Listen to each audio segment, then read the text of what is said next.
I tell you with absolute confidence, we're going to win the Democratic nomination. This is what makes us the greatest country in the history of the world. We get to choose our leaders. There's a lot of security that goes into protecting your vote. Good evening. Thank you for joining us. In just a matter of days, Illinois voters will head to the polls for the primary in the 2020 election. The race has already been contentious on the national level. In tonight's Your Voice, Your Future Roundtable, we're going to look at several major topics impacting Illinois voters. But first, Sangamon County now changing some of its polling places out of caution of COVID-19. Polls at Springfield Senior Living Centers and Brendan Gardens will be both relocated to protect residents from possible exposure. Now, for more information on where the polls will be, just head to our website. We're also going to be speaking with Sangamon County Clerk Doug Gray in just a few minutes about coronavirus precautions being taken as you head to the polls on Election Day. Well, with coronavirus taking over headlines, Democratic candidates Joe Biden and Bernie Sanders both making statements on how they would handle the pandemic in the U.S. Biden saying that the virus is showing firsthand shortcomings of the current administration. Sanders echoed a similar message, calling on the president to declare the coronavirus a national emergency. Despite a tough Tuesday for Sanders, he's still running for the White House. Frontrunner Joe Biden now has an edge over him, which means that Illinois' primary is expected to play a larger role than normal this 2020 presidential election. News Channel 20's Jacob Emerson joining us with more. We encourage you to come out and vote. Whatever incites you or makes you most passionate about voting, and presidential elections do that, we're prepared and ready here for you to get your ballot. It may be the most influential Illinois Democratic primary election in decades. It has great potential to show it another historic moment for us here in Illinois, specifically in Sangamon County. For years, the race for the Democratic nomination had been unofficially decided by Super Tuesday. But when 6 states cast their votes earlier this week, it resulted in a larger lead for former Vice President Joe Biden over Senator Bernie Sanders. With such a close race, Illinois' 184 pledged delegates now have a bigger voice in deciding a winner. The two candidates will need 1,991 of the 3,979 available delegates to win. The biggest thing that's pushing turnout is probably people that have a negative opinion of President Trump and are anxious to find ways to express that. The two candidates both have challenges to face before calling themselves the nominee.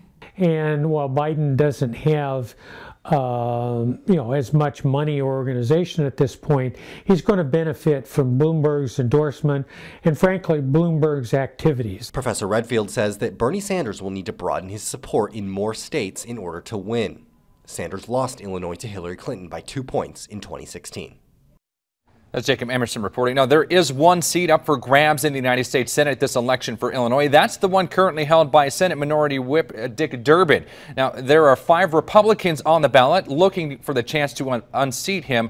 Durbin was first elected in 1996 and then became the Senate Democratic Whip in 2005. And Durbin is the only Democrat who will be on the ballot this primary. Now, the other big race for Central Illinois is the seat for 13th District Congressional District. That seat is currently held by Republican Rodney Davis. Now, he assumed that seat in 2013. There are 2 Democrats running as well. Davis's biggest contestant right now is Betsy Londrigan, the second time that she's vying for the seat after failing in the 2018 election against Davis. Stacey? All right. Thank you, John. And here to talk about the big races, we've got political expert Kent Redfield. We've got Bernie Schoenberg with the SJR and Fletcher Farrar with Illinois Times. Thank you, gentlemen, for joining. Let's jump right back into, we've got Rodney Davis, 13th Congressional District incumbent, running up against a primary with 2 candidates, one of a very familiar name. Tell me your take on this. Well, this is a seat that was hotly contested 2 years ago. When the Democrats took back the House, they won 2 seats in northern Illinois, came very close here. That made us a very central part of the election. The same thing is true again. If the Republicans want to get back the House, they're going to have to take those 2 seats back up north. They're going to have to hold this seat in central Illinois. So big money, big outside money. It's about this district, but it's also about who controls Congress. And we've already seen, I was just looking up the funding for the fourth quarter, and we've already seen that Betsy Londrigan has actually raised money for against Rodney Davis. So Bernie, we were discussing the last election, and I remember this 2 years ago. We were all calling the race, watching the race unfold, CNN actually calling it for Betsy Londrigan, and then reversing a few hours later. Yeah, you were reporting then. Tell us, I mean, your take on that night. I mean, it was one of those crazy days. It was. I mean, 2016. This was 2018. 18, yeah. But lots of crazy things.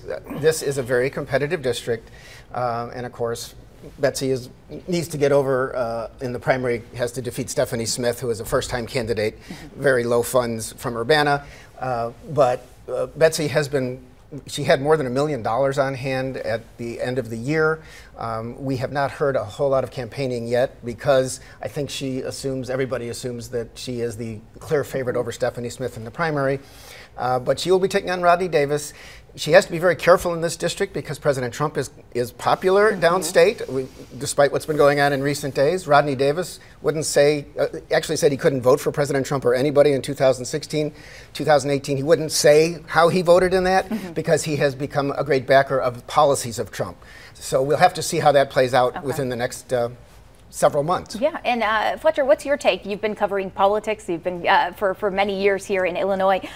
Do you think there is a chance that this could go Democrat? We did see it was less than 1% difference when in the election in 2018. Yes, I think Betsy Londrigan has a good chance. Rodney Davis has tied himself so closely to Trump lately that he's gone both ways. But I think now he's a Trumper. And depending on how the presidential race goes, she could really go over the top this time. Only time will tell. Yeah. Right? We should mention the other congressional seat here. We've got Senator Dick Durbin also running. I'm not very familiar. He is running up against five in the primary. It's five Republicans. Okay. One is actually from Springfield, Dr. Tom Tarter. There's a former Lake County sheriff named Mark Kern, Lake County north of Chicago. Mark Kern, a long time ago, was a Democrat, then was a Republican. Those are the two perhaps best known. There's a Casey Schlebeck, a Peggy Hubbard from the downstate, and a Robert Marshall, who has run as a Democrat and Republican and thinks Illinois should be 2 or 3 states, depending on which race you're in. So it's a little odd, but Durbin is the clear favorite so far in the fall. All right, let's jump into the big race. This is what a lot of times gets people to the polls. It's a presidential year. Usually we had a historic run 4 years ago with the presidential primaries and the race. What do you guys think? This is a red, area. What do you think in this primary? Who has the lead? Well, in downstate 4 years ago, Sanders did well in this part primarily because of he rolled up a big margin in Champaign County, which is much more progressive or liberal in terms of their vote. But it certainly looks this time around, if you believe the polling, that Biden has a clear advantage. About 57% of the vote comes in the Democratic primary comes out of Cook County, another 21% out of the suburbs. Clinton ran poorly in the suburbs, as she did lots of other places against Sanders 4 years ago. This time around, you've had a surge in participation in suburban voting, and it is favored Biden. So Sanders probably has a ceiling there, and compared to Clinton, Biden is a much more preferable candidate in terms of the electorate. So you'd want to be in Biden's position, clearly. Yeah. What do you think? I think Biden, given what states have done in the last 2 weeks, Biden has seemed to draw together a coalition of people who just want to beat Donald Trump.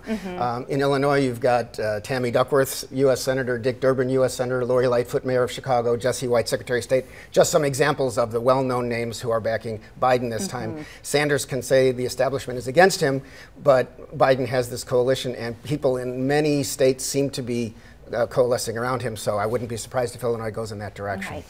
Quite a difference, Fletcher, after we saw just a month ago or so with some of the, starting with the Iowa caucuses, having they were saying Biden was struggling, but it looks like tides have turned. Even Bernie Sanders says that even his fans say that they're going to vote for Biden because he's more electable in the fall. And that's what he's got going up against him. And I think that this election, this primary will put Biden over the top. That's what I hear. All right. Do you think either, we have about a minute left, do you think that the Democratic candidate has a chance against Trump? In the general election, sure. I mean, it is, the president's a very polarizing figure. He's got a very strong base, but there may be a ceiling on that base. You don't know how this coronavirus will play out. And if Biden puts together the old coalition, which we're always trying to fight the last war, then that we certainly could get a change. Generally, you bet on the incumbent with a strong economy. The economy's in doubt, and the incumbent is pretty controversial. I expect a close election. A lot of people didn't like Hillary Clinton, who took a chance on Donald Trump. Yes. People in the middle may go the other way this time. That might give the Democrat a chance, and Illinois has gone certainly for a Democrat in recent years. The coronavirus could make or break Trump. If things go his way after a few months, maybe he's got a good chance. But leadership is the issue there. Yeah. All right. Well, gentlemen, we're going to hear from you guys later in the show. Thank you so much. And coming up, the race for the White House. After the break, we're going to hear from real voters about their views on the fight for the Democratic presidential nomination. Stay with us.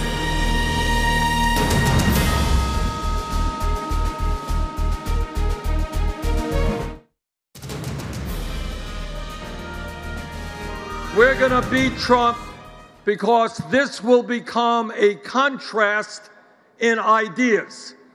One of us in this race led the opposition to the war in Iraq. You're looking at him. We need to bring everybody along. Everybody. We want a nominee who will beat Donald Trump. Also, keep Nancy Pelosi the Speaker of the House. Win back the United States Senate. If that's what you want, join us. The two candidates you'll see on the primary ballot come Tuesday. I'm joined by Sangamon County Democratic Party with Neil Calderon. Thanks so much for joining us. Thank you for having me. We were just talking off camera. It seems like it's been a whirlwind few months because you started with, a year ago, so many different candidates whittled down. What's your take heading into Tuesday? It has been quite the eventful last few weeks, and I think what we saw in the last year was a lot of the diversity of the Democratic Party manifesting itself in a lot of great candidates and a lot of loyal supporters. And even here in Sangamon County, we had very active Elizabeth Warren supporters and very passionate Bernie supporters still. And we had Kamala Harris supporters, and just really every candidate. Mayor Pete had a following here in Springfield as well, too. And I think that showed the diversity of the party. And I think what we saw with Iowa, with the moderate turnout there, was a little bit of hesitancy because we do have a common goal, and it is to defeat President Trump and end his disaster as president. But it's more about the fact that we have shared values, and that's to fight for a good economy that provides good jobs, that fights for a good environment for us to live in, for good public schools, and for rights for everyone. And the thing is that once it became apparent that Joe Biden was viable, he's the candidate with the most name recognition, he has the longest resume, and frankly, I think he has a really good shot at defeating President Trump. And I think once voters started to see that, you started to see enthusiasm in the other states, and we've seen record turnouts now in the more recent states because Democrats are excited. They want to get out and vote, and they are passionate. We could see that again on Tuesday. Who do you think is going to benefit the most come Tuesday? We've got all of these. You've got Elizabeth Warren that dropped out, Pete Buttigieg. These candidates that some people actually already sent in their early ballots, which won't count. Who do you think of the two candidates are going to benefit the most from the other candidates dropping out? I think those, going to the point about the people that voted early, and I think that this has been interesting because we've seen a surge, I think, in votes come in more recently because the race is starting to shake out a little bit. But I wouldn't characterize as the people that voted for a Mayor Pete or an Elizabeth Warren as not having their vote count. I think it does, because I think it represents, again, that diversity of our party, which is important, and it is who we are. That being said, I think the momentum is on Vice President Biden's side. I think that he'll probably have a good evening here in Illinois. I think that'll bode well for his campaign. I don't see that changing, but I think Senator Sanders will have a good showing because he does have a very passionate group that represents a part of our party too, and they're an important voice. All right. Well, Neil, thank you so much. I look forward to the primaries on Tuesday. Let's send it over to John. All right, thank you, Stacey. Of course, the presidential election and who will become the Democratic nominee for the president to go up against Donald Trump, one of the big hot topics that we're discussing tonight. And joining us now is our board of voters, and we've got Ronald Hamm joining us, as well as Brandon Austin and Carrie Gardner. Thank you for being here tonight. Thank you. The first question that we have, it kind of impacts, the headlines right now are gripped by the COVID-19 coronavirus, and I wanted to get your guys' aspect. What kind of a role, I'll start with you, Ronald, what kind of a role do you feel that COVID-19 is going to have on this election? Well, I think it's reasonable to assume that because people are being quarantined, that you're going to see voter turnout dip down, and you may see polling stations close down. And that's going to be a blow against both of the candidates in the Democratic primary overall. Yeah, and what about you, Brandon? What are your thoughts? I definitely think that voter turnout's going to be lower. I'm hoping that polling places aren't shut down, but just with technology the way it is nowadays, I saw somebody share on Facebook today links of where you can register to vote by mail. So I definitely think the resources are there, that even if voter turnout is low or they shut down polling places, there are resources available to be able to get your vote in. And now, Carrie, are you worried about this election with this, impending fear with COVID-19? Well, I'd look at it a little bit differently. I'd be more concerned with not so much how it's going to impact the primaries coming up, but I think over the months to come, it's really going to have a big impact on financial security. I had a trip planned for work to Detroit. That's been canceled. So I know the hotel industry and other restaurants, different places that rely on, a lot of tourism and different things for dollars. I think that is going to have a huge impact, and it might change a few people's minds about our economy down the road, which that will have an impact on the election, because, that's one of the things, President Trump is touting as a good economy. Right, so right. If that's no longer the case, I think that's really going to have an impact, and it may take some of those moderate Republican voters and bring them over to the Democratic side. Maybe leaven out the playing field a little bit. Yeah. So okay, so let's dive into it then. Each of you have your own political views that we've discussed. Ronald, you're a big Bernie Sanders supporter. Yeah, but in a pragmatic sense. Okay. I think that Bernie Sanders has, when you look at how the voting bloc is divided, I think that he has the best chance of beating Trump, and I think that Biden has a very slim chance of beating Trump in the general election. And let's jump over to you now, Carrie. Carrie, you're a very adamant Joe Biden supporter. Or what's your reaction as far as, do you think that he'll be able to do this? Votes show it. I mean, I have nothing against Bernie Sanders as a candidate. I really like a lot of his ideas. But, one of the Bernie Sanders' biggest things is, he could bring young people to the polls, he could drive all these new votes. And unfortunately, that's just not playing out. So, it's not translating to votes at the ballot box. I think it's pretty clear who's going to end up being the nominee, and I think we'll have a great shot against President Trump in the fall. Okay, and Brandon, you come with a different perspective for us. You initially didn't support either of these final two candidates that we have now, but now you're putting your weight behind Bernie, and tell us kind of your thought process and why you choose him over Biden. So, yeah, so I started off as part of they call it the Yang Gang, and everybody that I supported kind of just started dropping off, in order that I supported them. I went with Andrew Yang, and then he dropped out, and then after doing some research, went over to Mayor Buttigieg, and he dropped out, and then I went to Ms. Klobuchar, and then she dropped out, then Warren, she dropped out, and now I'm like, okay, last two people, kind of just going between them. I just think there are more things that I can align myself with Bernie than Biden, especially when it comes to Medicare for All and college mainly are the two things that I can back Bernie on. Okay, well, let's talk a little bit about those two topics really quick. Both of them have suggested reforms to the healthcare system. Bernie Sanders saying Medicare for all across the board. What's your thoughts on his policy on that, and why do you support that so much, Ronald?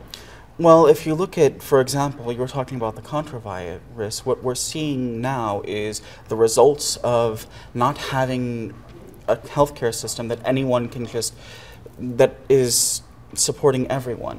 You're having corporations, you're having people being told that they have to come into work while they're sick. And the thing that makes the coronavirus dangerous isn't necessarily that it's lethal, it's that it spreads so quickly. And it seems like it seems to me that if you had more people who were being supported by a more robust healthcare system, you wouldn't have that problem. You would have people who would be treated. You would have people who, even if they did get very sick, they would be able to take time off and they wouldn't become dangerous to the rest of the country. Okay, very good. And Carrie, what are your thoughts about this? I know that you have some pretty powerful I look at opinions it pretty on this. differently. One, I've been uninsurable since my early 30s. I was diagnosed with syringomyelia. Also, I work for an insurance company. I've been in the insurance industry about 20 years. You know, healthcare is extremely important to me, but I also understand how difficult it would be to immediately implement Medicare for All. This is something that will take incremental change. I mean, we have so many things to change. We would have to change, you know, how the entire system works, billing, doctors, hospitals. I mean, it just goes on and on. I think a better fit for now would be to correct the things wrong with Obamacare or the Affordable Care Act. You know, there's so many things to that where we can get people, instead of using the ER as their personal physician, we can get them in doctor's office, we can cap prescription drug prices. There's so many things that would help us now that would not take years or decades to implement. So I think he has great ideas, but he's not, the implementation, you know, he's not telling the truth. He's making it seem easier than it's going to be. So I'm just a very practical person. And although Medicare for All, especially for me, would be fantastic, you know, I've spent hundreds of thousands of dollars on medical bills, but I also understand that that's going to take years and decades. We need something now. Yeah. And so that's what we need to do, is fix what we have. Okay, and now, Brandon, I want to ask you again, what are your thoughts? You know, the main goal is from both candidates is that we need somebody that can beat President Trump. That's their main central focus now. And Brandon, what are your thoughts, and why do you feel that your candidate would be able to do that? Passion. Whether you're a Bernie person or a Biden person, when you listen to Bernie Sanders speak, he speaks with love and passion. I believe, you know, I've never gotten anything but that from Bernie.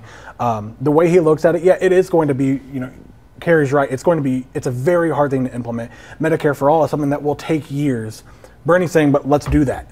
It's going to be difficult. It's going to be a challenge. Let's take that challenge on. Let's do it. You can't finish any journey without taking the first step. And let's take that first step. It's going to take years. It may take, you know, 30 years. Let's start now. And Ronald, you've been nodding along in agreement with him. What are your thoughts? So I mentioned before the voting blocks, right? The way that I'm seeing it now, talking to people, a lot of people, you have 4 meaningful voting blocks. You have the Democratic base, which is the biggest part of the voting block. They're the people who are going to vote Democratic no matter who the candidate is. You have people, at least ostensibly, who are supporting Joe Biden. You have people who are supporting Bernie Sanders. And you have Republican voters who don't want to vote for Trump. Now, Sanders has a very large base of support. And Sanders' policies, as far as I can tell, are appealing to people who do not want to vote for Trump. Biden, on the other hand, his policies do not appeal to Sanders voters. And what I'm seeing is that a lot of Sanders voters are willing to peel away from the Democratic Party. And what we're seeing now is that Biden is willfully alienating people who don't want to vote for Trump, but are also Republicans. Interesting. Okay, I see your point there. Now, we are running out of time. But let me just interject just really real quick yes. and say that's great that he's alienating Sanders supporters, but the thing he mentioned, and that's the key point about why I support Biden, Biden's not alienating the majority of the Democratic Party or moderate Republicans or other independents. I mean, we can't do this alone, and that's the thing. It can't be just Democrats against Republicans. We have to, at some point, all band together, and so we need moderate Republicans. We need those people. We need everyone to be involved with us, and it should not be us against them. We should all be working together, and so I want a candidate that appeals to Republicans too, because we need that. Okay. Perfect. Thank you so much. And all of you, thank you. Now, my last question, yes or no, regardless of who is elected, will you be voting for that person come November for the Democratic nomination, whether it's Bernie or Joe Biden? Absolutely. Absolutely. We have one. Yes? Yes or no? Yeah. We'll see? Okay. Yes. And Brandon all saying yes. So, all right. Well, that's, as you heard it from them, a lot to go. There's a lot laying on the line here as voters consider their where they're at this coming Tuesday. Of course, we'll bring you that in a bit. Stacey? All right, thank you, John. Now, losing a congressional seat, coming up, an in-depth look at how The 2020 census could shape future elections here in Illinois. Stay with us.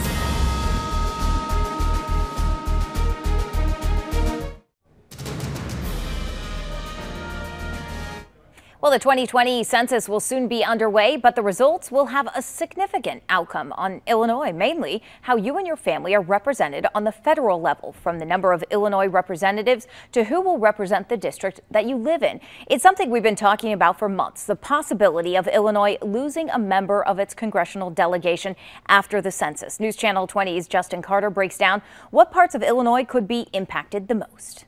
Population loss could be a nail in the coffin for congressional seats in Illinois. Illinois' 15th district on thin ice. It covers central Illinois and southern Illinois, from Vandalia up into Shelbyville, Charleston, Mahomet, and Danville.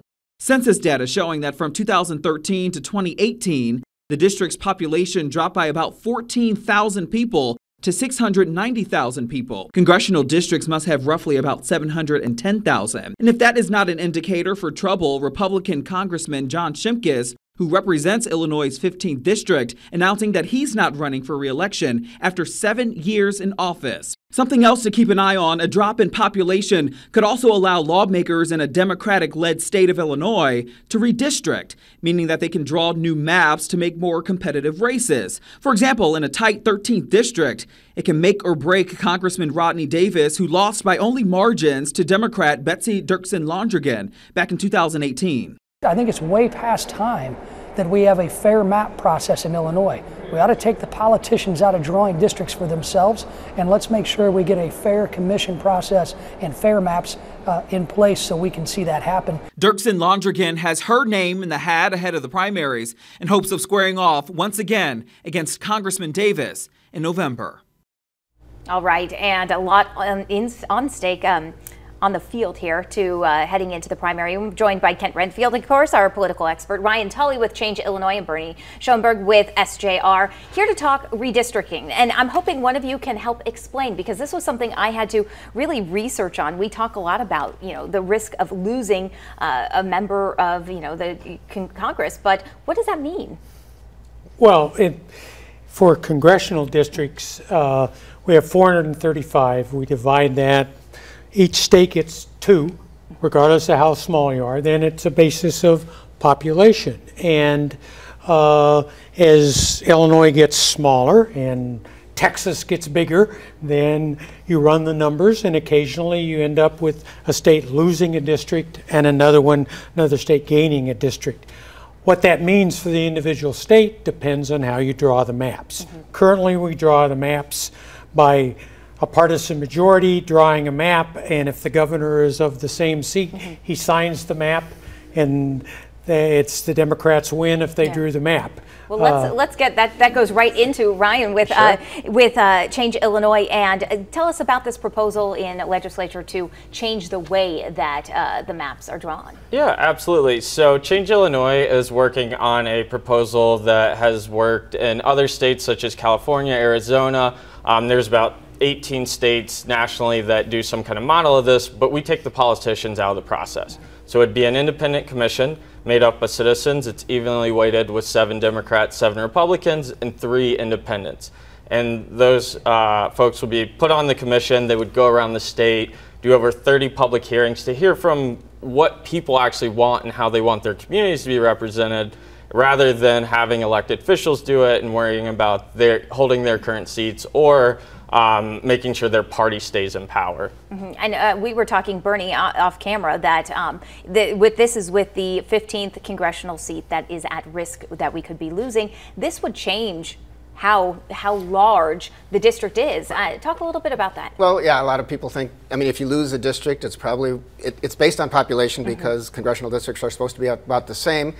We're so sparse in population downstate compared to the packed Chicago region that it is likely that you might lose a downstate district that John Shimkus now represents in southern and southeastern Illinois. And that just makes the other districts downstate get bigger. So already you've got like 14 counties, all are part in the 13th congressional district. You have a lot of territory to cover. You might have more territory to cover downstate in some of these districts. Yeah, all right. And how could this affect, Kent, let's get back to you and talking about this race for the 13th district, which is, could mesh into with the 15th district.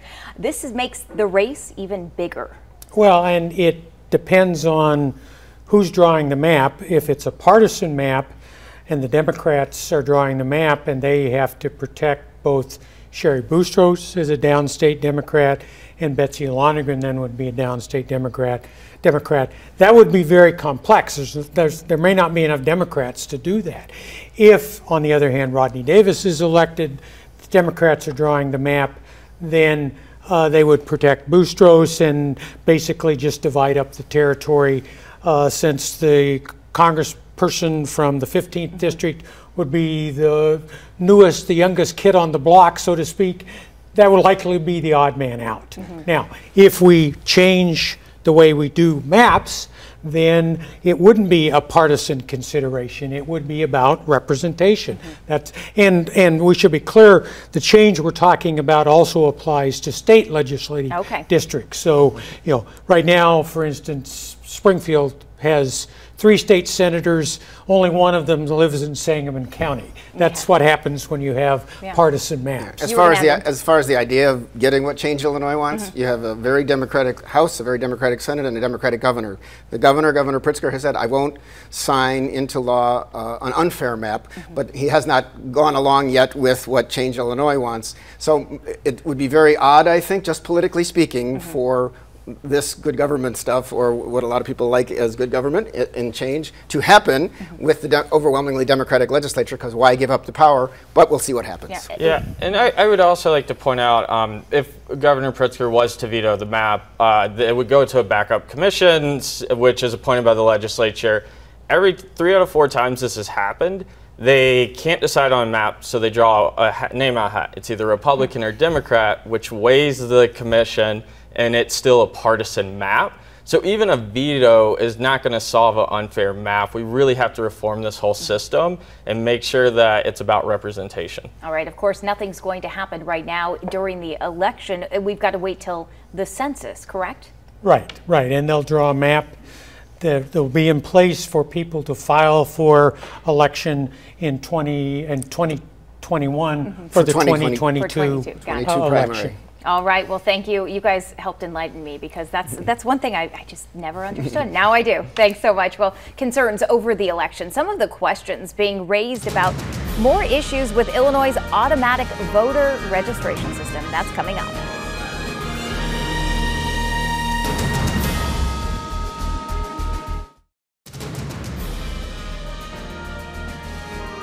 We need transparency. We need straight facts. We need full cooperation.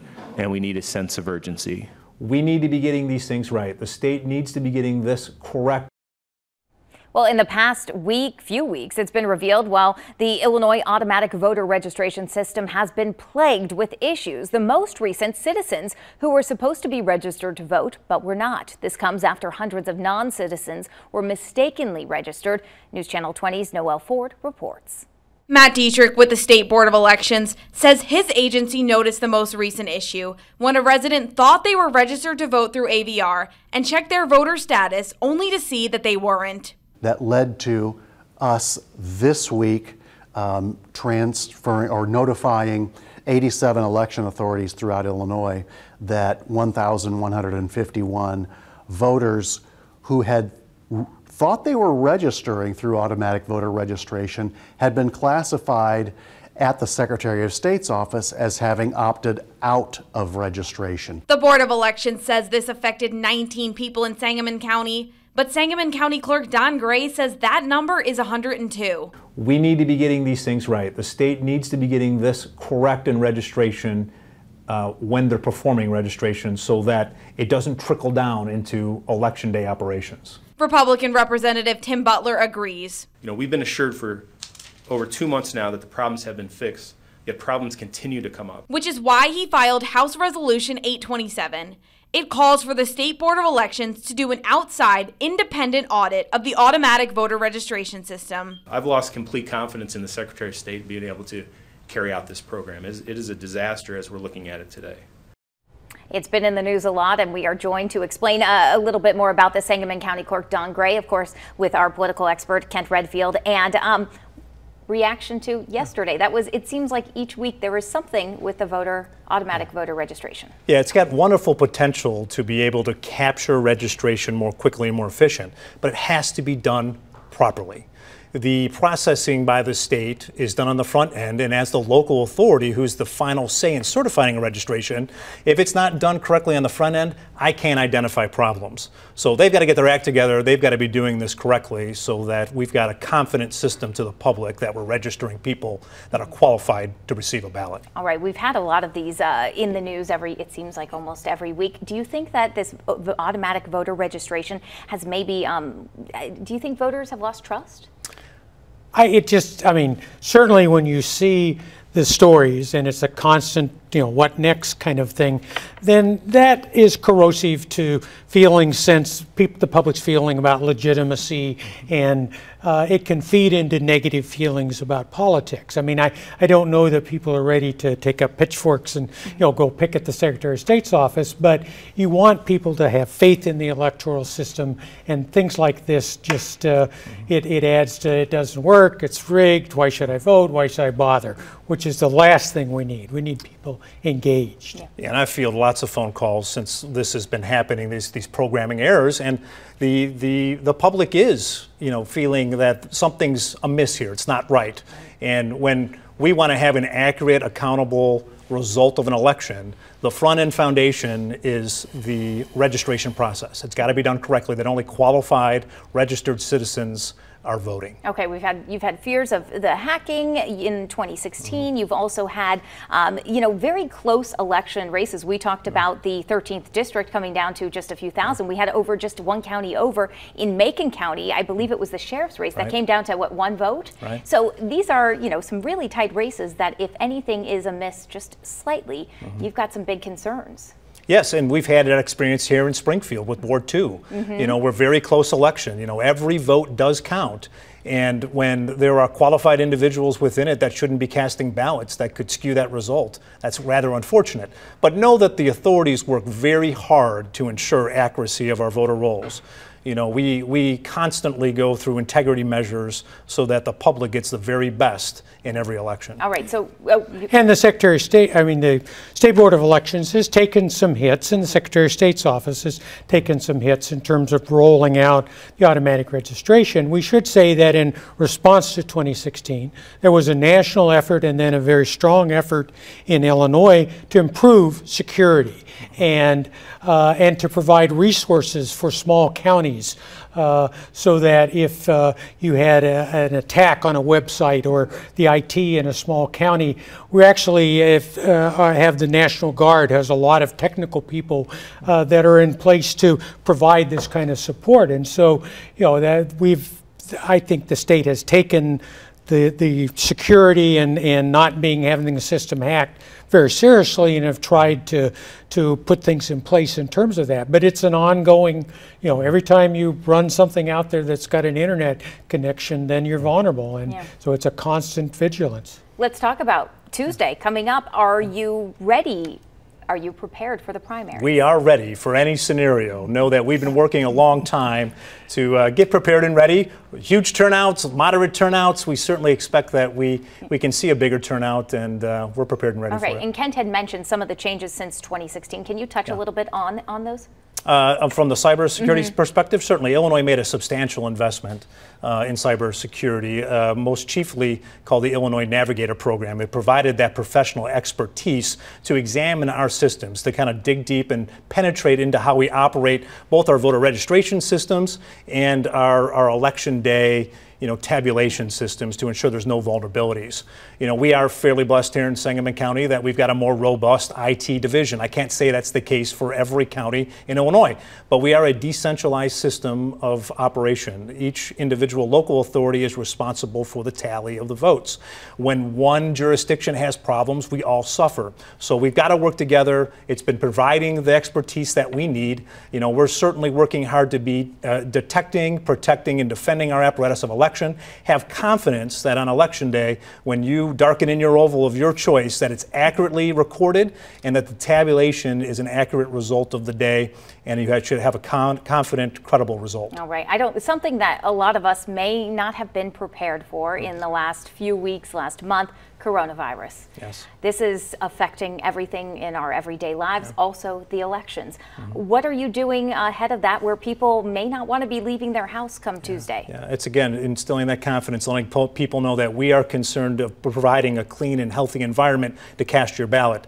Every election authority, we've been talking and collaborating together. What can we do? We're working with our departments of public health. We're providing that liquid sanitizing gels, and we're wiping down equipment on a regular basis. Every surface that a voter would come into contact with will be regularly cleaned and prepared. So we're doing our part, and we want you to come out, have confidence, and it's going to be a good day. Okay, and are you seeing a surge in early voting, I assume, because in the recent weeks, maybe? It grows every cycle. Once you use it, you understand and feel the convenience of it, and you always come back. But certainly since the Super Tuesday results of other states kind of narrowed the field on the Democratic side, we've seen a very big surge. Illinois became more relevant. More people now have decided, made up their mind, they're coming out. Now we've got fears from the coronavirus, people that don't want to be in large groups. So that's helping pad some of the numbers of folks that are coming out. And Kent, we were just talking about the voters, and you were just saying, actually, we actually matter this year. Sometimes we don't, and this is going to be a big race Tuesday. Yeah, I think that if it goes the way the polls are going, then you're going to see Biden winning Ohio, Florida, Illinois, and that's going to make, Biden looks like the presumptive nominee at this point.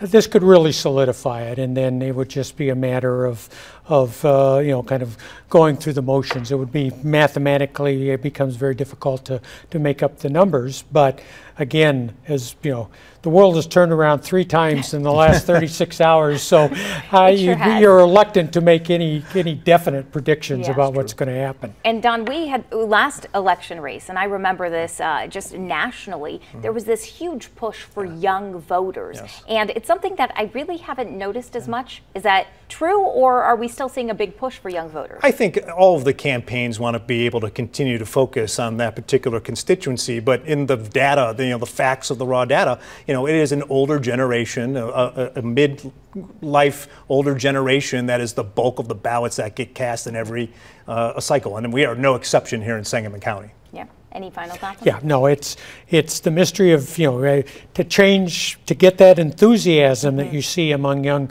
people, and then to actually get them to vote. That's that's the magic formula that we really haven't solved at this point. And we'll have to wait and see on Tuesday whether coronavirus and see what, we've seen so much change in the past 24, 48 hours to see what unfolds in the next few days, whether people really want to head out to the polls or want to take advantage. You've got a few days left for early voting. That's correct. All right. Thank you both so much. And we have more coming up next. Stay with us.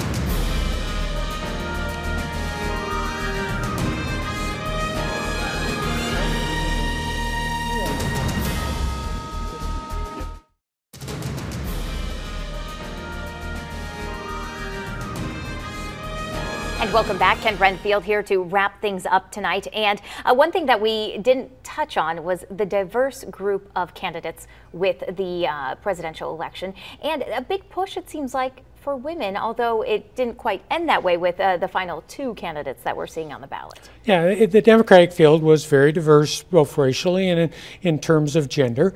But as it got winnowed down through the process, now we've got 2 white males, 177, 178, going to take on the incumbent president, a white male who's 73. Now, you would think, well, wow, we haven't made any progress at all, but in fact, we have many more women and minorities in Congress, in the U.S. Senate.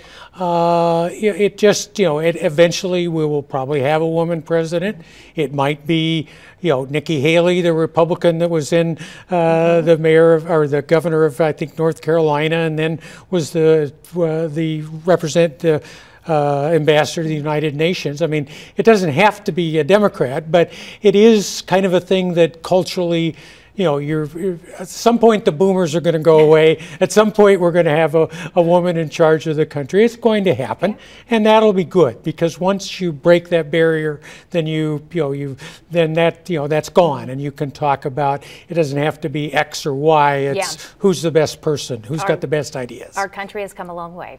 Yeah. And lastly, we've got to mention coronavirus. How do you think this is going to play a factor in the presidential race as we progress? Oh, I think it's going to, part of the election is always around leadership. It's always about, who can take charge, who can deal with that thing that you don't know. Well, the president right now is dealing with an unknown that we really don't.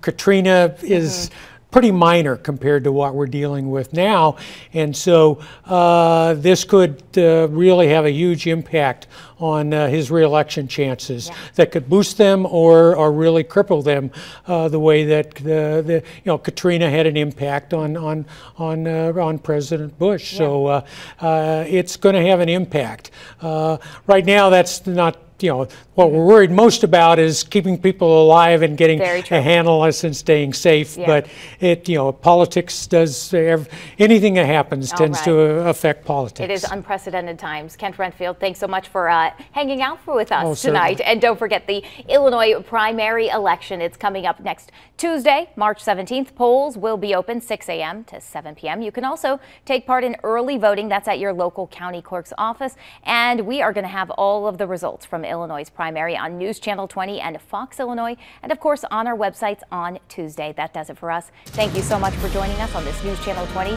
Your Voice, Your Future Town Hall Special.